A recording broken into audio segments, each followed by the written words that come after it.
আমরা যদি বিড়ালটির গলায় একটা ঘন্টা বেঁধে দিই, তাহলে বিড়াল যখন আসবে আমরা সবাই সতর্ক হয়ে যেতে পারবো। তাহলে বিড়াল আমাদেরকে আর ধরতে পারবে না। কিন্তু সর্দার, বিড়ালটির গলায় এই ঘন্টা বাঁধবে কে? একদিন এক গৃহস্থের বাড়িতে কিছু ইঁদুর বাসা বেঁধেছিল। গৃহস্থের বাড়িতে খাবারের কোনো অভাব ছিল না, তাই তাদের ধীরে ধীরে বংশবৃদ্ধি ঘটতে লাগলো।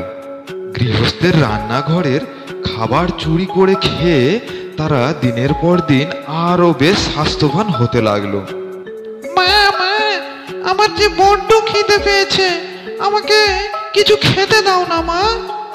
আরে বাছা, আমাদের তো খাবারের কোনো অভাব নেই, তোর যা খুশি পেট ভরে খা বাছা।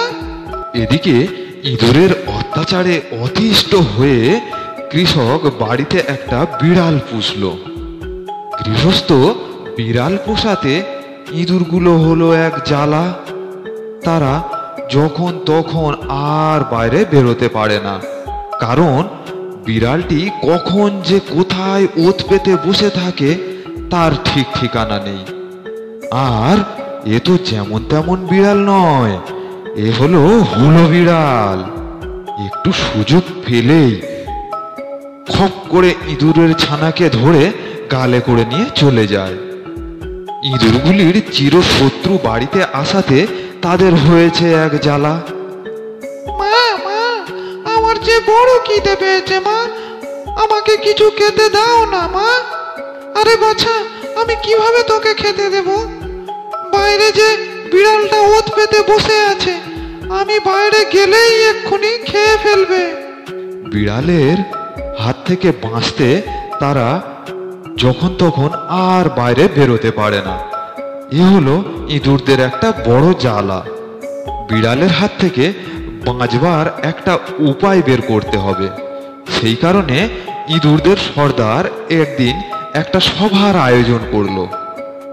সভাতে আলোচনা চলাকালীন একটা ইঁদুর বলে উঠল, সর্দার সর্দার, আমরা যদি বাইরে নাই বা বেরোই, তাহলে তো বিড়ালের পেটে যাওয়ার কোনো গল্প আসে না।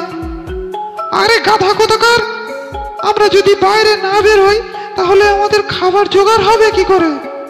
এরপরে আরো একটা ইঁদুর বলল, সর্দার সর্দার, আমাদের মধ্যে কেউ যদি পালা করে ওই বিড়ালের উপরে লক্ষ্য রাখে, বিড়াল যখন আসবে সে যদি আমাদের সাবধান করে দেয়, তাহলে কেমন হয় সর্দার?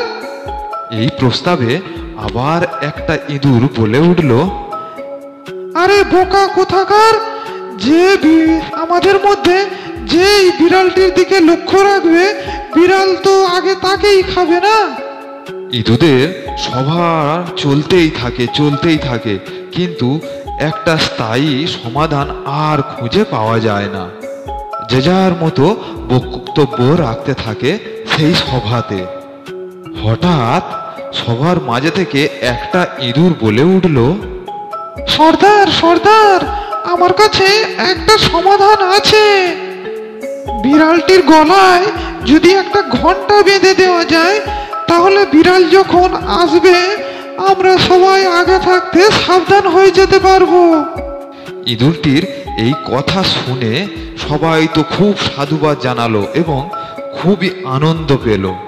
ঘন্টা বাঁধার কথা শুনে সবাই যখন আনন্দ করছে, সেই সময় একটা বয়স্ক ইঁদুর বলে উঠল, সর্দার, সবই তো ঠিক আছে, বিড়ালের গলায় ঘন্টা বাঁধা হবে, কিন্তু আমাদের মধ্যে কে সেই ঘন্টাটি বাঁধতে যাবে? ঘন্টা বাঁধার কথা শুনে ইঁদুরদের আনন্দ একেবারে থেমে গেল। তাহলে প্রিয় বন্ধুরা, এই গল্পটি থেকে আমরা কি শিখলাম? আমরা শিখলাম যে কোনো কাজ বলা খুব সহজ, কিন্তু কাজটি করা খুবই কঠিন। প্রিয় বন্ধুরা, গল্পটি কেমন লাগলো প্লিজ কমেন্ট করে জানান। আর গল্পটি ভালো লাগলে ভিডিওটিতে একটি লাইক দিয়ে চ্যানেলটিকে এখনই সাবস্ক্রাইব করে দিন। তাহলে আমরা প্রতিদিন আপনাদেরকে একটি নতুন নতুন গল্প শোনাতে পারবো। আর ভিডিওটি শেষ পর্যন্ত দেখার জন্য আপনাদেরকে অসংখ্য ধন্যবাদ।